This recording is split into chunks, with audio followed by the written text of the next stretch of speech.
Okay friends, तो हमने previous classes में देखा था कि फ्रेंच रिवॉल्यूशन के कॉजेज़ क्या क्या था। ओके, हमने वहाँ पे 4 कॉजेज़ देखा आराम से कि पहला वाला था सर इकोनॉमिक कॉजेज़, फिर पॉलिटिकल, फिर सोशल, फिर इंटेलेक्चुअल कॉजेज़ भी देखा था। वहाँ पे अलग अलग जो इंटेलेक्चुअल्स थे उनका रोल क्या था, इस सब के बारे में भी हमने देखा था। ठीक है, तो यहाँ पे हम देखेंगे। फिर मैंने प्रीवियस वीडियो के आखिरी पार्ट में लास्ट में मैंने बताया था कि द इमीडिएट कॉज क्या था।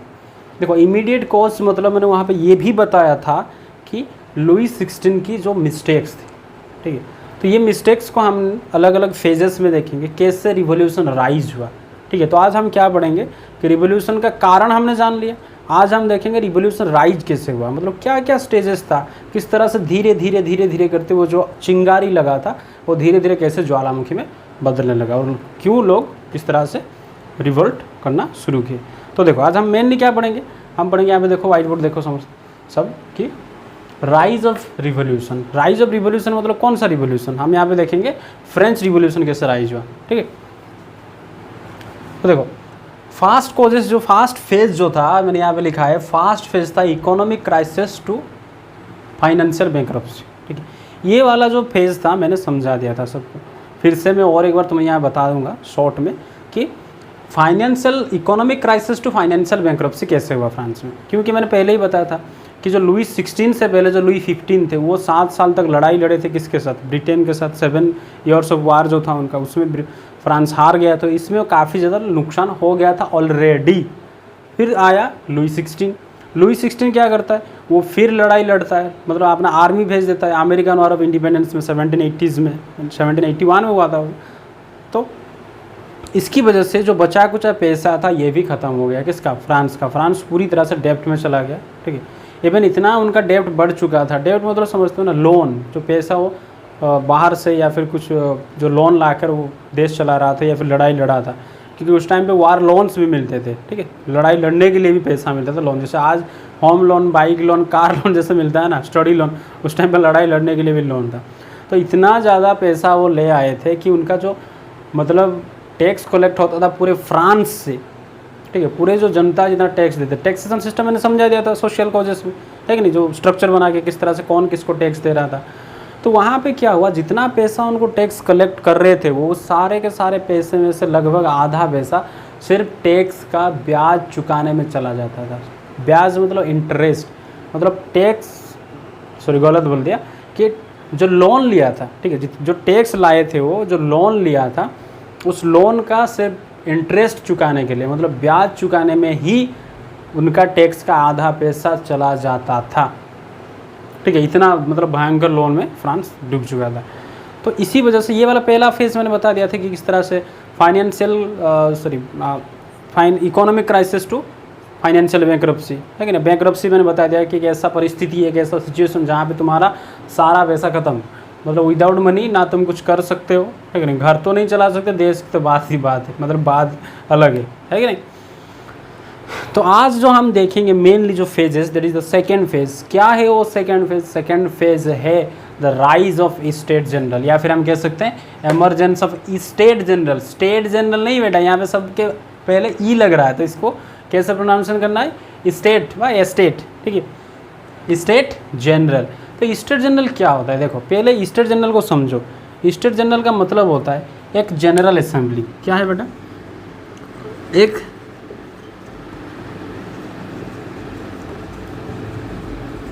General assembly. असेंबली मतलब समझते हो सब, जैसे तुम्हारे स्कूल में असेंबली हॉल, मतलब जो पहले स्कूल मतलब प्रेयर वेयर होता है सब असेंबली में होता है कि नहीं। इसके बारे में तुम अच्छी तरह से फैमिलियर होगे। असेंबली का मतलब एक जगह पे काफ़ी ज़्यादा लोग इकट्ठा होकर कुछ वहाँ पे कुछ करते हैं, ठीक है नहीं, कुछ काम करते हैं। तो यहाँ पे जो था जनरल असेंबली, जैसे हमारे स्टेट का असेंबली है जहाँ पे सारे के सारे एमएलए जाके हमारे राज्य में जो कुछ भी होता है कि नहीं, मतलब उसके लिए सब कुछ करते हैं, उस तरह से पार्लियामेंट है। तो ये एक तरह का तुम असेंबली ले लो, विधानसभा ले लो, या फिर एक तरह का पार्लियामेंट ले लो। ठीक है, फ्रांस में ये जो जनरल असेंबली था, ये जनरल असेंबली सिर्फ नाम को था, मतलब नाम को, मतलब कभी तक इस तरह का असेंबली बुलाया नहीं गया था इससे पहले। लेकिन एक प्रावधान था, एक प्रोविज़न था कि जनरल असेंबली बुलाया जा सकता है। किस लिए बुलाया जा सकता है? To discuss the crucial issues of the country.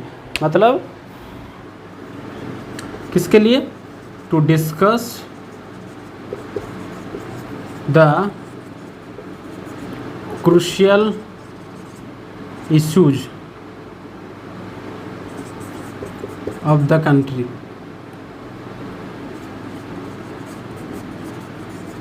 मान लो कि ऐसा कोई परिस्थिति आ जाता है जिसकी वजह से फ्रांस पूरी तरह से मतलब एक बहुत ही ज़्यादा परेशानी में होगा, तो उस टाइम पे इस तरह का स्टेट जनरल जिसको हम कहते हैं, मतलब जनरल असेंबली बुलाने के प्रावधान था।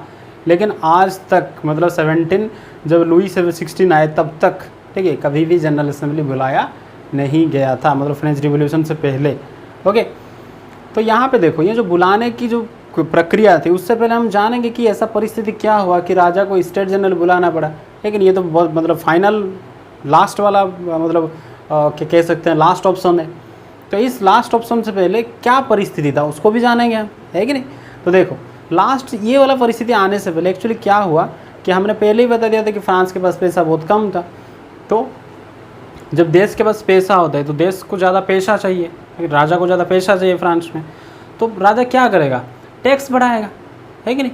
टैक्स बढ़ाना मतलब सबसे इजी होता है कि टैक्स बढ़ा तो इससे ज़्यादा पैसा कलेक्ट होगा।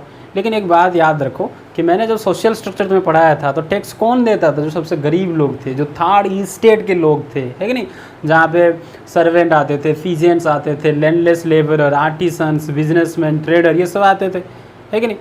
और ये सबको टैक्स देते थे, राजा को देते थे, क्लर्जी को देते थे, नोबिलिटी को देते थे, है कि नहीं। याद आ रहा है वो दिन जो पढ़ा दिया था मैंने। तो जब इनको राजा गए, ठीक है, राजा जाके किसको, थर्ड स्टेट वालों से कहा कि पैसा बढ़ाना है, मतलब टैक्स बढ़ाना है कि नहीं। तो लोगों ने कहा कि हम ना देंगे टैक्स। मतलब देखो एक ऐसी परिस्थिति की मतलब मान लो कि जान लो किसी की, ठीक है, मतलब अपना वाइफ हॉस्पिटल में बेड में लेटा है, उसके माता पिता सीरियस हैं, लेकिन बच्चे का परिस्थिति बहुत ख़राब है, मतलब वो भी मरने वाली है, मरने वाला है। ऐसे परिस्थिति में जाकर अगर तुम उसी बंदे को, है नहीं, तमाचा लगा दोगे तो गुस्सा करेगा कि नहीं करेगा, तो उठ के है नहीं उल्टा तुम्हें लगाएगा। क्यों लगाएगा, क्योंकि भाई जो खुद इतना परेशानी में, अगर उसको तुम जाके और ज़्यादा टर्चर करोगे तो वो तुम्हें क्या करेंगे, मतलब वो रिवोल्ट करेंगे पक्का, है कि नहीं। तो पहले वाले सिचुएशन में क्या हुआ, राजा ने कहा कि एक काम करते हैं हम टैक्स बढ़ाएंगे, लेकिन जो थर्ड स्टेट वाले लोग थे उन्होंने कहा हम ना टैक्स बढ़ने देंगे, मतलब हम टैक्स नहीं बढ़ाएंगे, हम ज़्यादा पैसा नहीं देंगे। तो राजा ने कहा क्यों नहीं दोगे, तो लोगों ने कहा हाँ ज़रूर देंगे पैसा, हम अगर तुम चाहो बढ़ाना हमसे, हम पैसा बढ़ा के मतलब टैक्स बढ़ा के देंगे, लेकिन हमारा भी एक कंडीशन है, ठीक है। उन्होंने कहा क्या कंडीशन है, राजा ने जब पूछा, तो राजा ने पूछा जब कंडीशन क्या है, तो लोगों ने कहा कि सेपरेशन ऑफ पावर चाहिए। क्या चाहिए, सेपरेशन ऑफ पावर, मतलब किंग राजा सबसे ऊपर रहेगा, उसके साथ एक पार्लियामेंट भी होना चाहिए। उन्होंने एक पार्लियामेंट डिमांड किया, मतलब लोगों ने कहा कि हमें पार्लियामेंट्री फॉर्म ऑफ गवर्नमेंट चाहिए, तभी जाके हम टैक्स देंगे। समझ रहे हो ना, मैंने बताया था ना हिस्ट्री क्या है, हिस्ट्री स्टोरी विथ मैसेजेस। तो यहाँ पे क्या मैसेज आ रहा है कि एडवांटेजेस तब लो जब अपना दुश्मन क्या होगा, परेशानी में होगा, मतलब take the advantages when your rival is in problem. देखो राजा यहाँ पे परेशानी में, राजा के पास पैसा नहीं है कि नहीं। तो लोगों ने समझ लिया कि भाई यही मौका है, यही सही मौका है, अगर अब कुछ ना करें तो कभी कुछ ना कर सकते। तो लोगों ने कहा ऐसा बड़ा कोई बात नहीं, हम पैसा दे देंगे, लेकिन हमको भी उसके बदले में कुछ चाहिए। तो राजा ने पूछा क्या चाहिए बबुआ, तो लोगों ने कहा हमको पार्लियामेंट्री फॉर्म ऑफ गवर्नमेंट चाहिए। समझ रहे हो ना, राजा तो बकलोल था ही, लेकिन इतना भी गधा नहीं था कि इस मुद्दे को समझ नहीं पाएगा। मतलब अगर पार्लियामेंट्री फॉर्म ऑफ गवर्नमेंट कर दिया तो राजा क्या बन जाएगा, कठपुतली। मतलब राजा की जो पावर था, मतलब घोड़े के ऊपर लगाम लगाना जैसा था, है कि नहीं। अगर घोड़े के ऊपर लगाम नहीं है, घोड़े में लगाम नहीं है, तो घोड़ा जो चाहे वो कर सकता है, जिधर चाहे उधर जा सकता है। लेकिन वहीं पे लगाम अगर लगा के तुम उसको मतलब कंट्रोल कर रहे हो, ठीक है, मतलब स्टीयरिंग व्हील, राजा क्या था, बेलगाम घोड़ा था, है कि नहीं। मतलब तुम गाड़ी चला रहे हो, मान लो तुम्हारा स्टीयरिंग व्हील टूट गया, गाड़ी कहाँ जाएगा किसको पता है। लेकिन अगर स्टीयरिंग व्हील होगा, ब्रेक होगा, सब कुछ होगा, तुम आराम से स्लो स्लो धीरे धीरे गाड़ी चला सकते हो, जिधर चाहे उधर मर सकते हो, है कि नहीं। तो राजा ने कहा कि ऐसा ना होना चाहिए, क्योंकि उसको पता था कि साइड में क्या बताया था मैंने, ब्रिटेन, है कि नहीं, फ्रांस के पास ही ब्रिटेन, वहाँ पे भी राजा को धीरे धीरे उन्होंने साइड कर दिया, अचानक से साइड नहीं किया, राजा को धीरे धीरे वहाँ पे पार्लियामेंट बनाया गया, तो राजा को धीरे धीरे साइड करके राजा को बस कठपुतली बना दिया, मतलब राजा के पास कुछ पावर ही नहीं है। इसका मतलब पार्लियामेंट्री फॉर्म ऑफ गवर्नमेंट मतलब क्या होता है कि पार्लियामेंट में जो मेंबर रहेंगे, राजा कुछ भी डिसीजन लेने से पहले उनको पूछ के लेगा, है कि नहीं, उनके सहमति से लेगा। ऐसा नहीं कि राजा पार्लियामेंट और राजा मनमानी करेगा कि ये करो वैसा करो, ऐसा नहीं होने देंगे।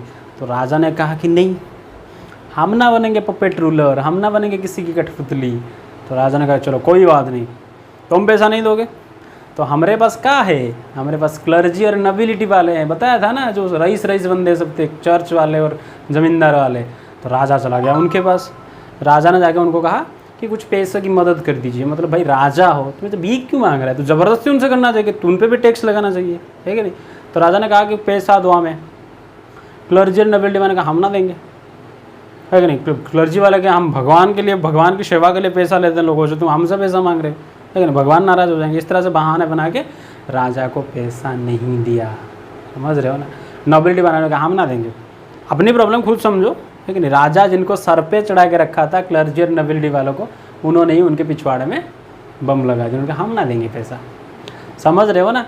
थर्ड स्टेट वाले जो लोग थे जो टैक्स एक्चुअली में देते थे, उन्होंने भी मना कर दिया, उन्होंने मना किया। किस तरह से मना किया, उन्होंने कहा हम देंगे पैसा, लेकिन उसके लिए तुम्हें पॉलिटिकल रिफॉर्म चाहिए हमको, है कि नहीं, पार्लियामेंट्री रिफॉर्म ऑफ गवर्नमेंट चाहिए। तो राजा ने कहा इट्स नॉट पॉसिबल।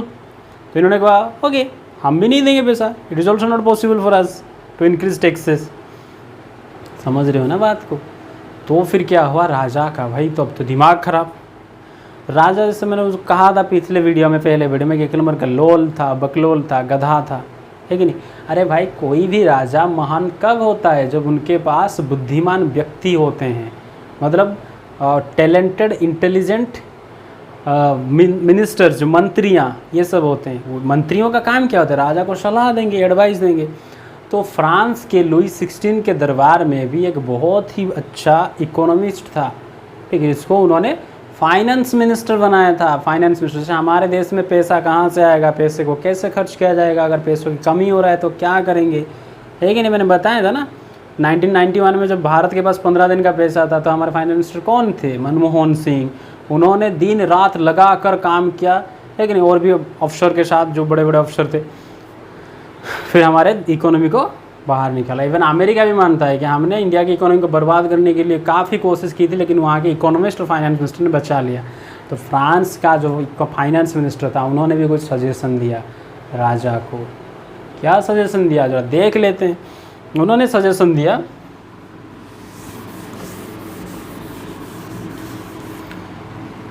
पहला सजेशन था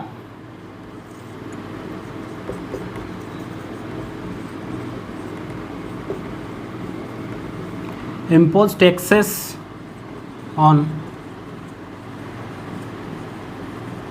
clergy and nobility। ओके, दूसरा था डू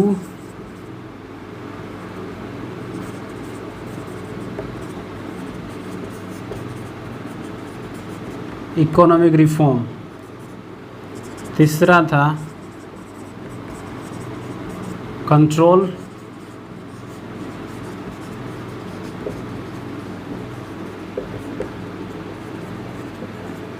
रॉयल एक्सपेंडिचर, ठीक है।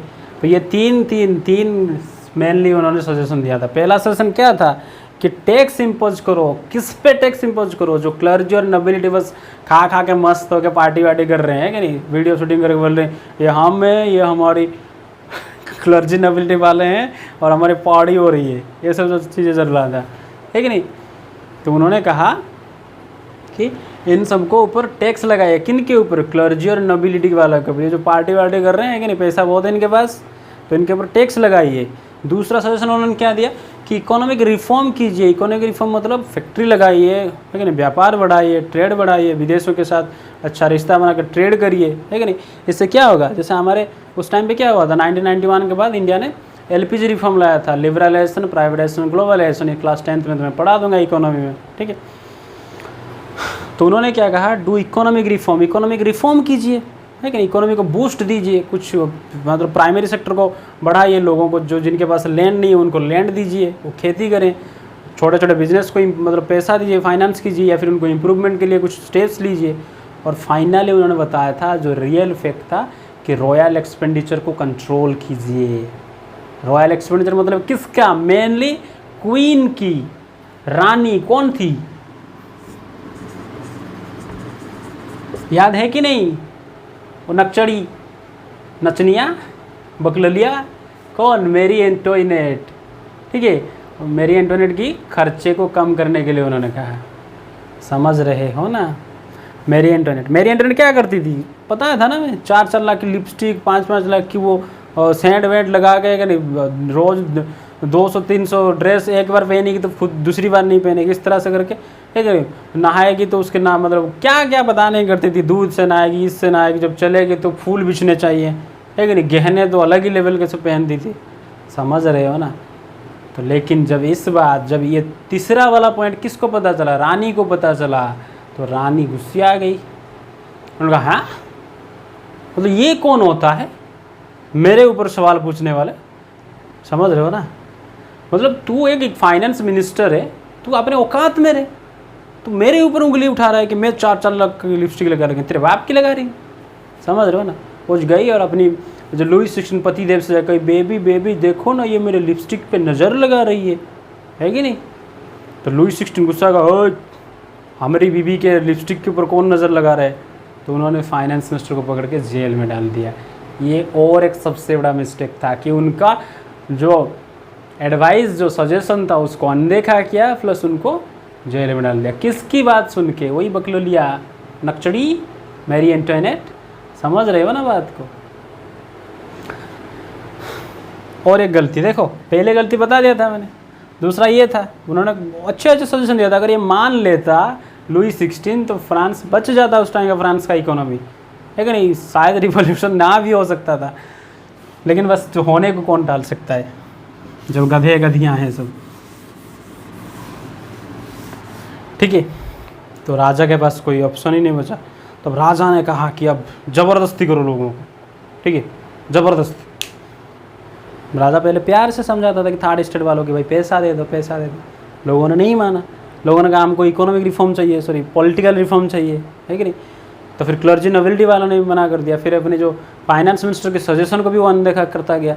फिर क्या हुआ कि लोगों के ऊपर वो कहा कि आपने फोर्स अप्लाई करो, ज़बरदस्ती उनसे पैसा लो। ठीक है, जैसे वो बाहुबली वाला मूवी देखा ना, पीट पीट के सोना लगे मूर्ति बना रहे थे, उस लेवल का सिचुएशन कुछ हो गया, है कि नहीं?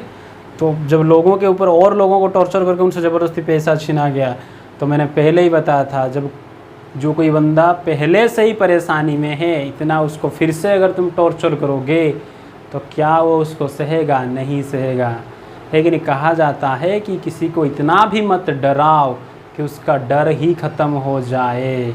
समझ रहे हो कि नहीं समझ रहे? तो सिचुएशन कुछ ऐसा हो गया। राजा, उन लोग पहले से ही इतना पैसा दे दे के गरीब हो चुके थे। इस तरह से फ्रांस का इकोनॉमी ठीक से चल नहीं रहा था, खेती ठीक से हो नहीं रहा था, और फिर से राजा उनको कचर कचर के मार के उनसे पैसा वसूल रहा था। और लोगों ने अलग अलग जगह पे रियोट्स कर दिया। रियोट्स मतलब विद्रोह, है कि नहीं? पकड़ के, मतलब उनको मारने आए थे पैसा लेने, लोगों ने पकड़ के राजा के आदमी को मारने लगे। ठीक है, डंडा वंडा लेके, झाड़ू माड़ू जो जिनको मिला, है कि नहीं, बेलन वेलन सबसे कूटने लगे उनको अच्छी तरह से। जब दो मतलब काफ़ी जगह पे जिस तरह से रिवोल्ट हुआ, तो राजा को लगा कि अब तो कुछ नहीं हो सकता, है कि नहीं? क्योंकि राजा भी चौंक गया कि जो लोग आज तक मेरे सामने आवाज़ नहीं उठाते थे, वो मेरे सामने झाड़ू उठा के कह रहे हैं कि हम आम आदमी पार्टी, आम आदमी पार्टी वाला झाड़ू नहीं, वो कह रहे हैं कि हम ना मानेंगे तुम्हारे इंक्रीज ऑफ टैक्सेस को। समझ रहे हो ना बाबा? तो देखो फिर क्या होता है। तो राजा ने कहा ठीक है, अब बात करेंगे, अब तो कुछ हो ही नहीं सकता, है कि नहीं? लोग मतलब अलग अलग जगह पे रिवोल्ट करना शुरू किए, दंगे वंगे हो रहे हैं सब। तो राजा ने कहा काम करो, बात करेंगे, आ जाओ। तो जाके राजा ने बुलाया स्टेट जनरल। पहले ही मैंने बता दिया था कि स्टेट जनरल क्या होता है। स्टेट जनरल वो होता है कि एक जनरल असेंबली होता है जहाँ पे जो अलग अलग स्टेट के लोग, first state, second state, third state, clergy, nobility और थर्ड स्टेट वाले आके एक असेंबली हॉल में बैठेंगे, और वहाँ पे राजा भी रहेगा, और उनके अंदर क्या होगा? डिस्कशन होगा। किसके लिए? जो देश में परेशानी प्रॉब्लम चल रहा है उसके लिए। समझ में आया ना मेरी बात? तब फिर लोगों ने कहा कि चलो ठीक है बात करेंगे, फिर तब जाके जो होगा वहाँ पे देखा जाए। लेकिन बात करने का सबसे जो मेन मुद्दा क्या था राजा का? भाई टैक्स ही तो बढ़ाना है कि नहीं? तो लेकिन यहाँ पे कुछ और कांड हो गया। ठीक है, क्या कांड हुआ देखते हैं। तो हमने देख लिया कि स्टेट जनरल कैसे शुरू हुआ है कि नहीं? तो स्टेट जनरल कैसे शुरू हुआ ये सब हमने देख लिया। अब देखेंगे कि स्टेट जनरल में जो आए सब मीटिंग करने के लिए तो क्या क्या हुआ, और फिर स्टेट जनरल से जो थर्ड फेज उसके बाद शुरू हो जाता है रिवॉल्यूशन का, राइज ऑफ रिवॉल्यूशन का third phase, that is state general to national assembly. ये भी देखेंगे और समझेंगे। तो उससे पहले देखो कैसे क्या क्या होता है। जैसे ही राजा ने स्टेट जनरल बुलाया तो स्टेट जनरल के बारे में थोड़ा और जानेंगे हम, है कि नहीं?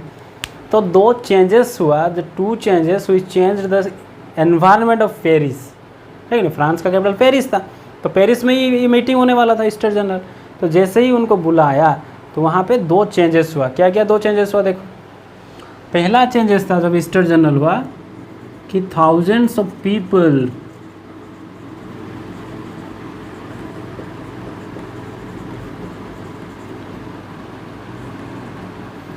started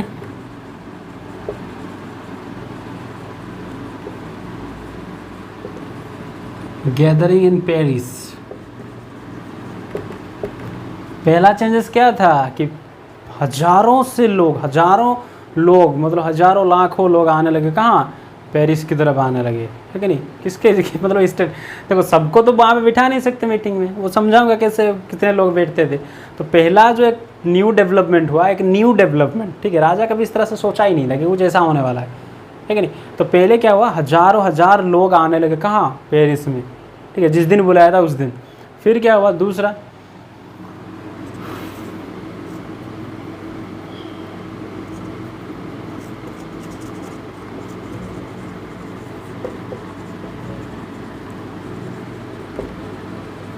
people of third state, जो थर्ड स्टेट के लोग थे उन्होंने क्या किया, उन्होंने डिमांड किया, डिमांडेड। क्या डिमांड किया बेटा? उन्होंने डिमांड किया चेंजेस इन वोटिंग सिस्टम। अब तुम कहोगे कि सर ये सब क्या बोल रहे हैं, ये वोटिंग सिस्टम कहाँ आ रहा? वहाँ पे तो राजा था, है कि नहीं? देखो समझाता हूँ, बहुत ही ध्यान से समझो, प्यार से समझाता हूँ। देखो जो स्टेट जनरल था वो क्या था, एक असेंबली था, है कि नहीं? उस असेंबली में किन किन मतलब कौन कौन पार्ट ले सकते हैं, मतलब पार्टिसिपेट कर सकते हैं। मैंने पहले बता दिया है थोड़ी देर पहले कि 3 स्टेट है भाई, सोसाइटी का 3 स्टेट है फ्रेंच सोसाइटी का, तो तीनों स्टेट से मेंबर आएंगे, रिप्रेजेंटेटिव आएंगे। रिप्रेजेंटेटिव मतलब क्या है? प्रतिनिधि, जिनको हम चुन के भेजते हैं चुनाव में, वो हमारा रिप्रेजेंटेटिव भी तो होते हैं ना। रिप्रेजेंटेटिव मतलब वो पार्लियामेंट में या फिर असेंबली में, विधानसभा में या फिर पार्लियामेंट में वो जाके क्या करते हैं, हमको रिप्रेजेंट करते हैं उस एरिया के लोगों को। तो देखो लोग तो काफ़ी ज़्यादा थे, तो क्या सबको एक साथ बुला सकते हैं? नहीं। तो जो सिस्टम था देखो किस तरह से, फर्स्ट स्टेट से कितना आएंगे? 300 लोग, ठीक है। सेकेंड स्टेट से कितना आएंगे? 300। लेकिन जो थर्ड स्टेट थे, क्योंकि सबसे ज़्यादा थे, तो इनका जो पॉपुलेशन का मतलब जो रिप्रेजेंटेटिव आएंगे वो 600। समझ रहे हो ना बात को? कि जो मीटिंग होगा, जो स्टेट जनरल में मीटिंग होगा, जो जनरल असेंबली बुलाया गया है, वहाँ पे जो लोग आएंगे, कितने कितने लोग आएंगे? फर्स्ट स्टेट से 300 लोग आएंगे वहाँ पे डिस्कशन करने के लिए, सेकंड स्टेट से 300, लेकिन थर्ड स्टेट से 600 लोग आएंगे, ठीक है। लेकिन वहाँ पे गड़बड़ी था। गड़बड़ी क्या था? राजा बहुत खुशी से स्टेट जनरल क्यों बुलाया पता है? क्योंकि राजा पूरा डैम श्योर था कि जो कुछ भी डिस्कशन होगा, जो डिसीजन होगा मेरे फेवर में जाएगा, राजा के फेवर में। और ये फर्स्ट स्टेट सेकंड स्टेट वाले भी काफ़ी ज़्यादा खुश थे, क्योंकि भाई हमारे फेवर में ही जाएगा, क्योंकि वो टैक्स तो बढ़ा ही देंगे हम, उसके साथ साथ हम पे कुछ फ़र्क नहीं पड़ेगा, हमें टैक्स देना नहीं पड़ेगा। कैसे? देखो ज़रा ध्यान से, वोटिंग सिस्टम देखो। जो वोटिंग सिस्टम था वो कैसा था ना, वन ग्रुप, देखो यहाँ पे one group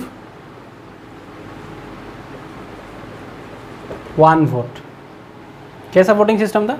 one group one vote, उसका मतलब क्या था देखो, मतलब ये जो 300 लोग हैं, ये 300 लोग 300 वोट नहीं देंगे, वो सिर्फ एक ही वोट देंगे, ठीक है। ये कितने देंगे, ये भी एक देंगे, ये भी क्या देंगे, ये 600 भी एक ही वोट देंगे। मतलब टोटल वोट कितना होगा, 3 वोट। जैसे मान लो कि मीटिंग में ये फाइनल हो गया, मतलब मीटिंग के मुद्दा क्या होगा, टैक्स बढ़ाना ही, पैसा नहीं है फ्रांस के पास, तो मान लो राजा ने कहा कि पैसा बढ़ाना है कि नहीं, तो फिर कहेगा कि वोट करो, कौन चाहता है पैसा बढ़ाना, कौन नहीं चाहता है पैसा बढ़ाना, है कि नहीं। तो देखो फर्स्ट स्टेट वाले क्या कहेंगे, हाँ बढ़ा दो पैसा, क्योंकि भाई इनको थोड़ी देना पड़ रहा है पैसा। सेकंड स्टेट में कहेगा हम बढ़ा दो पैसा, समझ रहे हो ना। अगर इनका एक वोट इनका एक वोट आ गया तो ये एक हो गया, तो 2:1 में ये पास हो जाएगा, समझ रहे हो ना बात। इन्होंने बोल दिया, ये तो हाँ ही बोलेंगे, क्यों, क्योंकि भाई इनको कहाँ देना पड़ रहा है पैसा, पैसा तो कौन दे रहा है, थर्ड स्टेट वाले दे रहे। तो ये मान लो इन्होंने कहा कि नहीं देंगे पैसा हम, लेकिन वोटिंग कैसा होता है, मेजोरिटी देखा जाएगी, सबसे ज़्यादा लोगों ने क्या कहा, तो ये देखो इन दोनों ने, क्योंकि वन ग्रुप वन वोट था, one group one vote, 1 person 1 vote नहीं था। अगर ऐसा होता तो और सिचुएशन मतलब अलग होता। तो इन्होंने कहा कि हम 300 में से सिर्फ एक ही वोट जाएगा, ये 300 में से, और ये 600 में से भी एक ही वोट, समझ रहे हो ना बात, लोचा था, गड़बड़ था बहुत। तो इसी को चेंज करने के लिए लोगों ने डिमांड किया, लोगों ने कहा वोटिंग सिस्टम में चेंजेस होना चाहिए। ये जो 1 पर्सन 1 वोट है, कि मान लो कोई भी मुद्दा है और तुम दोनों तो हाँ कह दोगे, क्योंकि भाई तुम्हें तो फ़र्क नहीं पड़ रहा है, फर्स्ट स्टेट और सेकंड स्टेट को, क्लर्जी और नोबिलिटी वालों को, फंसेगा कौन, थर्ड स्टेट वाला। तो इसलिए उन्होंने कहा कि वोटिंग सिस्टम तो चेंज होना चाहिए। कैसा चेंज होगा, ये जो 1 ग्रुप 1 वोट था, उन्होंने कहा 1 पर्सन 1 वोट।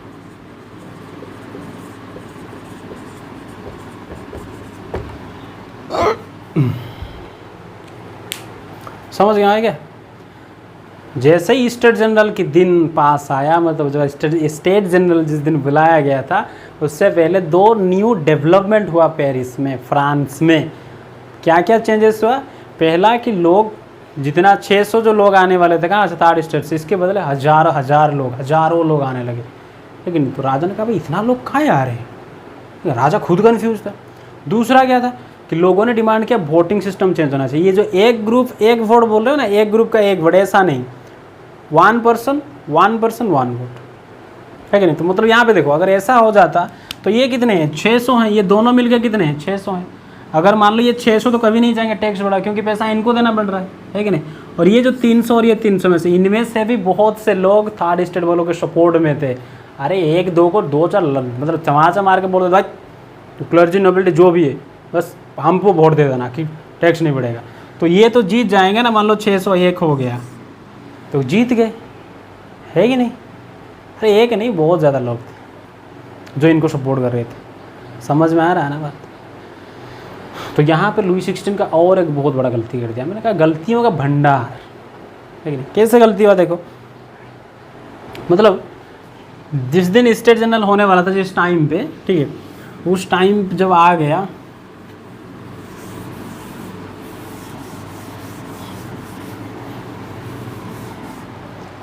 तो सब लोग आए, बैठने लगे असेंबली हॉल में। और जैसे ही बैठे, फिर क्या हुआ कि जैसे ही लोगों ने कहा कि सबसे पहले हमारा डिमांड है कि वोटिंग सिस्टम चेंज होना चाहिए, तभी जाके हम कुछ बातचीत करेंगे, ठीक है। तो राजा के जो सलाहकार थे वो भी गधे थे। अरे भाई, जिसका एडवाइज़र गधा होगा, जिनका दोस्त गधा होगा, वो भी गधा ही होगा। कैसे, अरे अकबर जो इतना महान राजा थे, क्यों थे, क्योंकि उनके पास एक से बेहतर एक सलाहकार थे। अरे अकबर तो खुद अपना नाम तक नहीं लिख पाता था, लेकिन इतना बेहतर राजा कैसे बना, क्योंकि उनके पास बीरबल जैसे मंत्री, बुद्धिमान मंत्री थे, दोस्त थे। 9 जेम्स कहते हैं ना, नवरत्न, उनको 9 रत्न को रखा था, है कि नहीं, बड़े बड़े विद्वान लोगों को। लेकिन ये गधा इस तरह के लोगों को रखा था। मतलब उन्होंने कहा कि राजा जी आप काम कीजिए, कोई डिस्कशन विस्कशन नहीं, अगर वोटिंग, क्योंकि राजा को भी खुद को पता था, राजा के जो लोग थे, जो उनके एडवाइजर थे, उनको ही पता था अगर वोटिंग सिस्टम में चेंज हुआ तो राजा का जो डिसीजन, मतलब जो टैक्स बढ़ाने का डिसीजन, ये तो बढ़ेगा नहीं, है कि नहीं। राजा तो चाहेंगे ना टैक्स बढ़ाने, क्लर्जी नोबिलिटी वाले भी चाहेंगे। लेकिन ये अगर 1 पर्सन 1 वोट हो गया तो ये 600 तो जीत जाएंगे। तो इसलिए उनके सलाहकारों ने उनको सलाह दी कि आप काम कीजिए, इनको खदेड़ दो, यहाँ से बाहर निकाल दो, है कि नहीं, और गेट में ताला लगा दो, वैसे असेंबली के गेट में ताला लगा दो।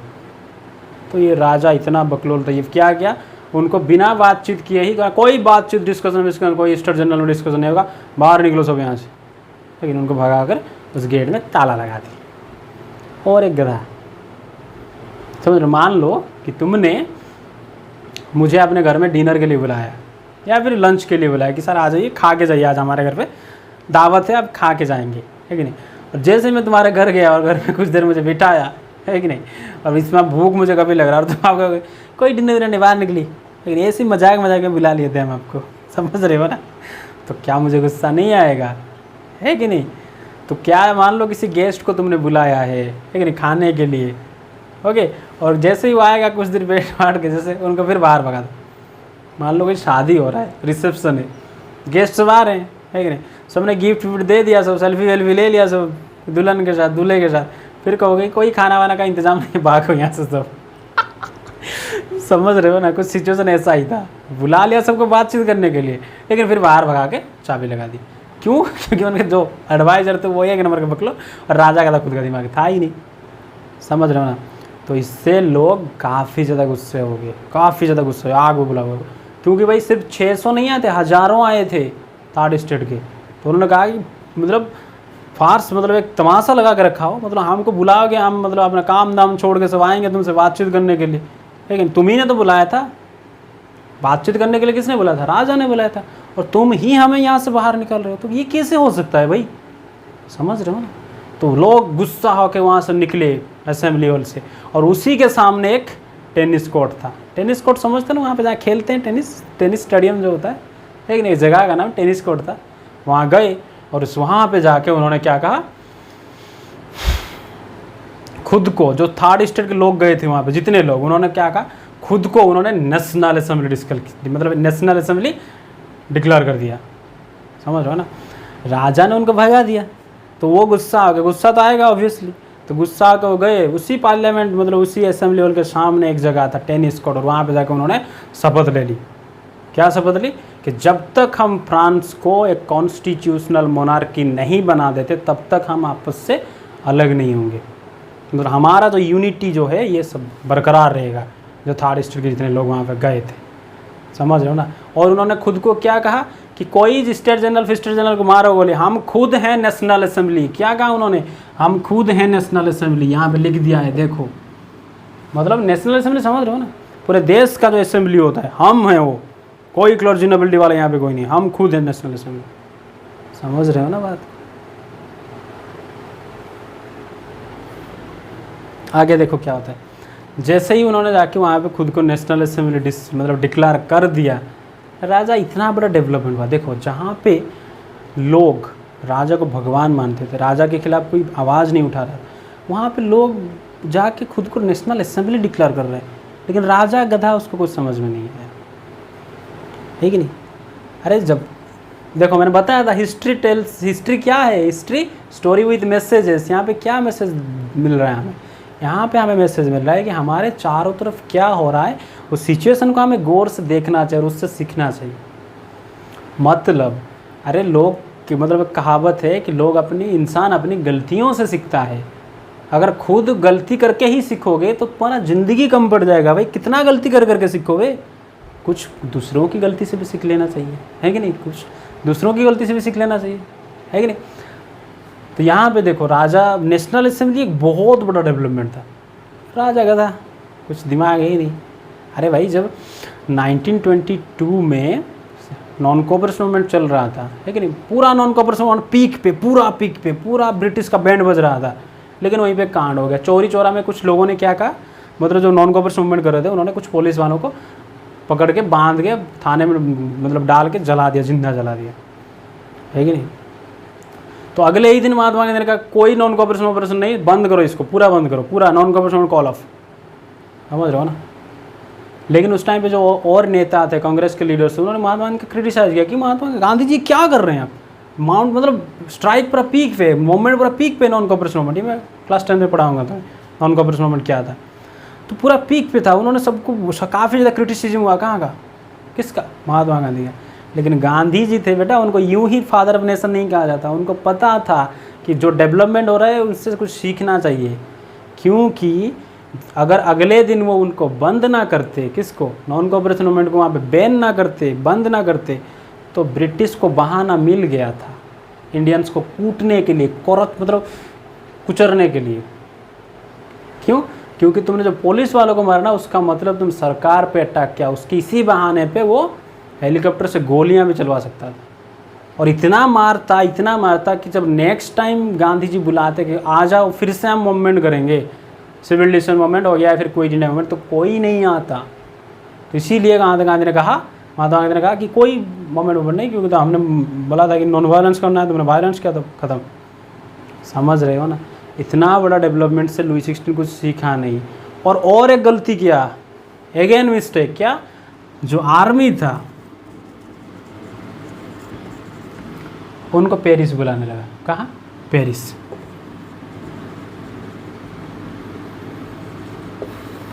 समझो, जो आर्मी था उनको भी पेरिस बुलाया। क्या क्या गलतियाँ समझ रहे हो ना? गलतियों को याद रखना, तब तो मज़ा आएगा।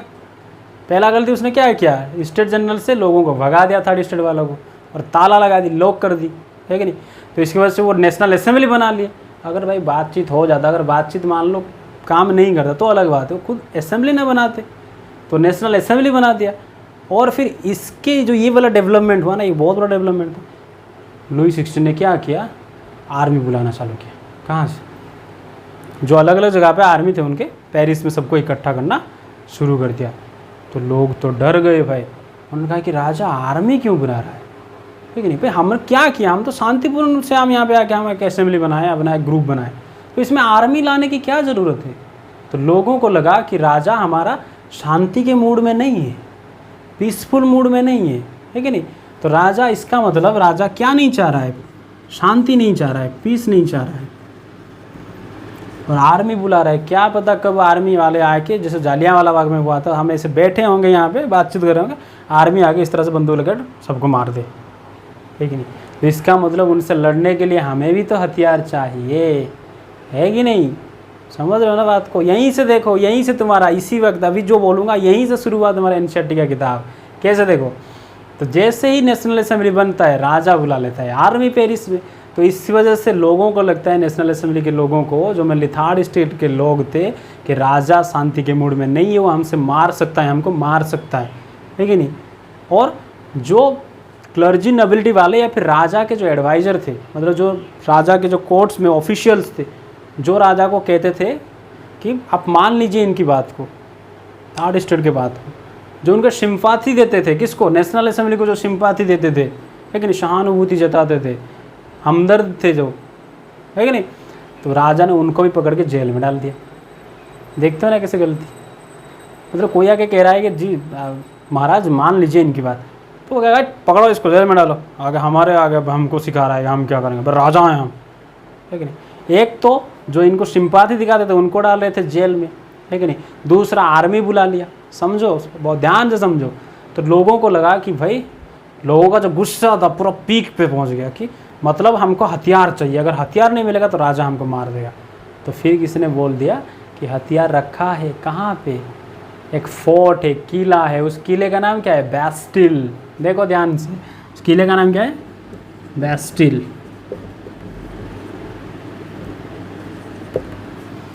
ठीक है।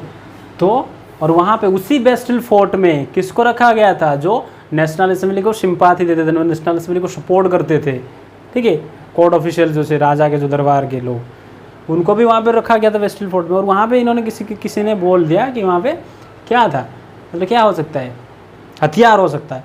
तो लोग ऑग बबूला होगा, तो क्या कहा कि हम जाएंगे, और उनको फिर लोग गए कहाँ? बैस्टिल फोर्ट की तरफ, और जाके उस फोर्ट को तोड़ा मरोड़ा, ठीक है, मतलब उसका एक एक ईंट निकाल लिया, पत्थर जो इनको मिला हाथ में, कि कुलाड़ी मुलाड़ी जो कुछ लिया, गए और बैस्टिल फोर्ट को तोड़ मोड़ के जो गार्ड्स थे उनको, जो मतलब प्रोटेक्ट कर रहे थे, सोल्जर थे, उनको मारा, ठीक है, जो पॉलिटिकल प्रिजनर थे, जो उनको बंदी बना के रखा गया था, उनको रिलीज किया, और हथियार वथियार जो मिला लेके चलाए।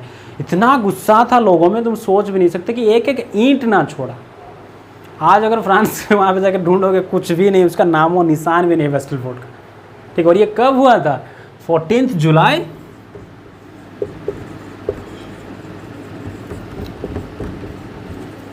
1789 को हुआ था, है कि नहीं?